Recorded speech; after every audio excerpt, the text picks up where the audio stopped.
This is Ryan Elliott for Boxing Social in association with Betfridge. Like we're joined by April Hunter here in Newcastle. April, St James's Park. You're fighting Saturday night in Newcastle. Can't get much better than that, surely. No, mate. Back home. Happy to be back home. Just focused on Saturday night, mate. Nice, relaxed, and feeling good. Since the Kirsty Bavington fight, obviously you've been away. I've seen you've been with Savannah, over with Peter Fury as well. Talk to me a bit about how that link-up came about. I've been going up there anyways, and I was gonna move back home.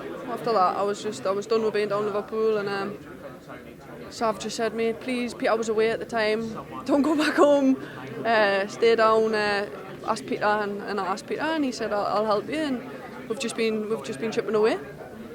Peter's obviously, he keeps a very close-knit camp. He doesn't work with too many fighters at one time. Been with Savannah for quite a while now.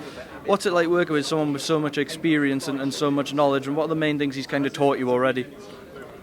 Mate, I'm in a position that most boxers would kill to be in, so I'm grateful, I'm blessed, I'm happy for the time that Peter's putting into us. But basically, the thing is, it's not going to come overnight, mate. We're stripping it back, we're starting again, and little by little, fight by fight, we will get there.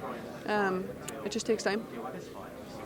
Looking to get back to winning ways, as I said this weekend. After the Bavington fight, though, like how long did the kind of disappointment last, and how quickly did you put it at the back of your mind and go, okay, it's time to rebuild now and move on? It's hard to put a time scale on it, to be honest, mate. It is what it is, isn't it? I'm not really focused on the past now, firmly focused on the future, and I've got a job to do Saturday night. That being said, you said you got a job to do Saturday night. All being well, how important is activity now for you to put the things you're working on with Peter into practice as often as possible? Massively. I've just been speaking to Ben there. He said get Saturday night out the way, and we're back on. So we'll get a good win hopefully Saturday night, and a one that looks good and impresses people, and then we'll go again as soon as possible, hopefully. So your friend Savannah got a big fight ahead of Femke Hermans. People are talking about Claressa Shields, but first on this fight, a pretty good opponent considering what could lie ahead. No pushover by any means. Yeah, on paper, very good, but levels apart, mate. Savannah's a level above her in every aspect. I've watched Femke. I know Savannah's tunnel vision and doesn't look past anyone, but I just believe that I've seen her in the gym. I've seen what she's, and she's just adding things to her game each time. Even at the level shot, she was already unbelievable, and Peter's still adding little things. That's how brilliant a coach he is, and just levels, mate. Just to go back to Cardiff, you and Savannah were down ringside firstly. I saw Savannah pretending to fall asleep on you and you were laughing along. And then later on, obviously we saw what happened with the cameras there, a bit of shouting match going on. Where were you in relation to that? What was going through your head when you saw it all going on?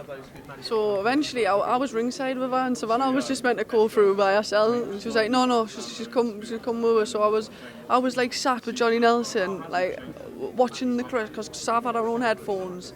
So like during the fight she was half on her headphones, so I was listening to the commentary and then I was giving them back watching the fight, and honest, I was underwhelmed. Like, you know what, Claressa is an amazing athlete. What she's done for women's boxing is unbelievable, but I thought I'd go there and be like a bit like, oh, mate, this is a tough fight, but I just watched her and just thought, I really think Sav's got her number. That's not disrespecting Claressa, even though she's been griefing us on Twitter, but we'll see her Saturday night anyways, but I just think Sav's got her number, and I really believe she has. She hits so hard, and I think that'll be the pivotal factor in the fight. When the fight was first talked about by Sky Sports, they were saying it looks like it's going to land in England, a big incentive for Savannah Marshall, but now saying it might land in the North East as well. How big is that for this region, a fight of that magnitude coming here? Massive, mate, but Savannah's a North East girl, isn't she? So if you're going to do a super fight with Savannah in the UK, it makes sense to do it here. I just think it's unbelievable, so yeah. Right, April, good luck on Saturday, and thank you for speaking to Boxing Social.